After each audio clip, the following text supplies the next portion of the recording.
এখন আমরা পরিসংখ্যানের নবম দশম শ্রেণীর ধাপবিচ্যুতির একটি সূত্র আছে। পরিসংখ্যানের ধাপবিচ্যুতিটা হলো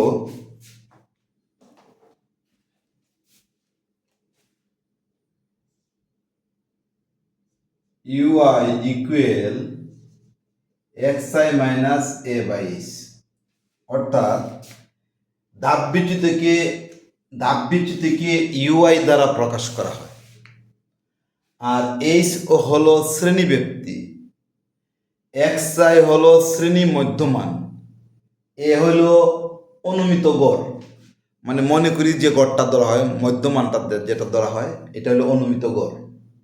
এটা তোমরা সংক্ষিপ্ত পদ্ধতিতে পরিসংখ্যান করার সময় ধাপবিচ্যুতির মধ্যে যে মাঝামাঝি জায়গায় শূন্য ধরা হয়, অর্থাৎ গণসংখ্যা যেখানে বড়, এখানে দেখবা অনেকেই শূন্য লেখে, শূন্য বরাবর যে মধ্যবিন্দুটা আছে সেই মধ্যবিন্দুটাকে এ ধরা হয়। আচ্ছা, এটা আমরা পরিসংখ্যানে যদি সংক্ষিপ্ত করি তখন হয়তো বোঝাবো। এখন আমরা এই পরিসংখ্যান, এটা সংক্ষিপ্ত একটি প্রশ্ন, আর এইটা সংক্ষিপ্ত পদ্ধতিতে গড় নির্ণয়ের মধ্যে এই সূত্রটা কাজে লাগে। এখন আমরা এই সূত্রটা থেকে আমরা এখানে কার মান, আমরা এক্স আই এর মান হয়তো শ্রেণীর মধ্যমান আমরা বের করব। এখানে এ দেওয়া আছে, এ হলো অনুমিত গড়, এইচ মানে শ্রেণী ব্যক্তি দেওয়া আছে 6, আর ইউআই অর্থাৎ ধাপবিচ্যুতি দেওয়া আছে -3। এখন আমরা এইটা দিয়ে, এই সূত্রটা দিয়ে এই অঙ্কটা করতে আমরা চেষ্টা করব।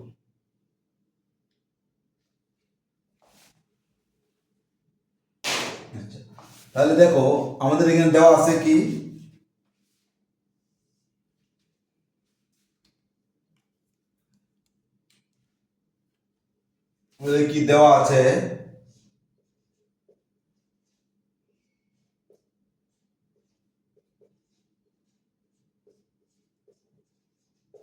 দেওয়া আছে অনুমিত গড়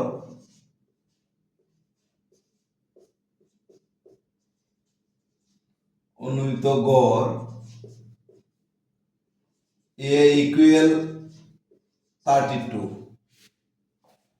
আর ইউআই দেওয়া আছে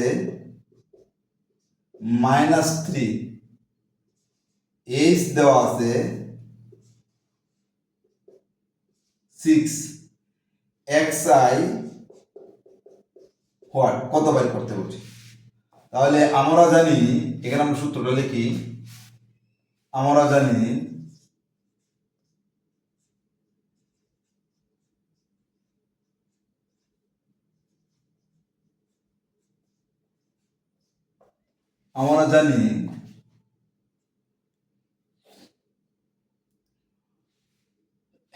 ইউআই ইকুয়াল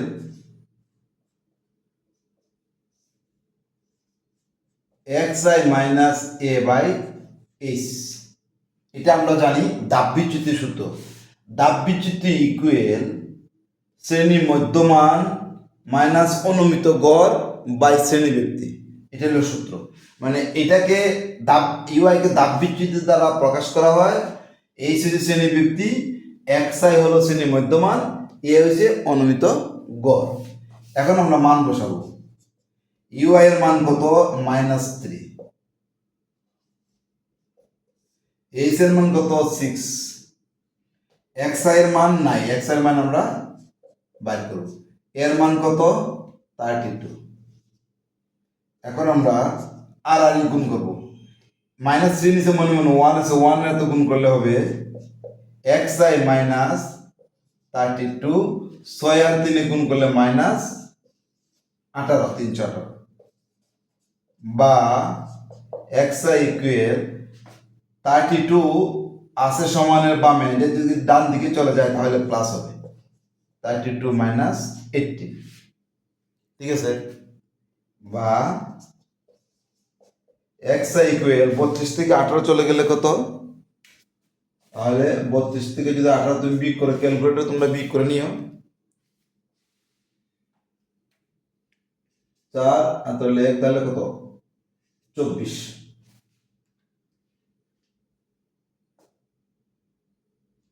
24 14 সরি ভুল লিখছি 14।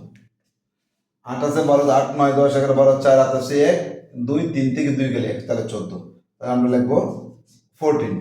তাহলে xi ইকুয়াল টু 14। আমাকে বলছে xi কত, তাহলে লিখবো অতএব xi হলো 14, আনসার 14। তাহলে আজকের মতো এখানেই, আমরা অন্য কোনো দিন অন্য কোনো অঙ্ক নিয়ে তোমাদের সামনে আসবো। আশা করি তোমরা আমাদের সাথে থাকবে।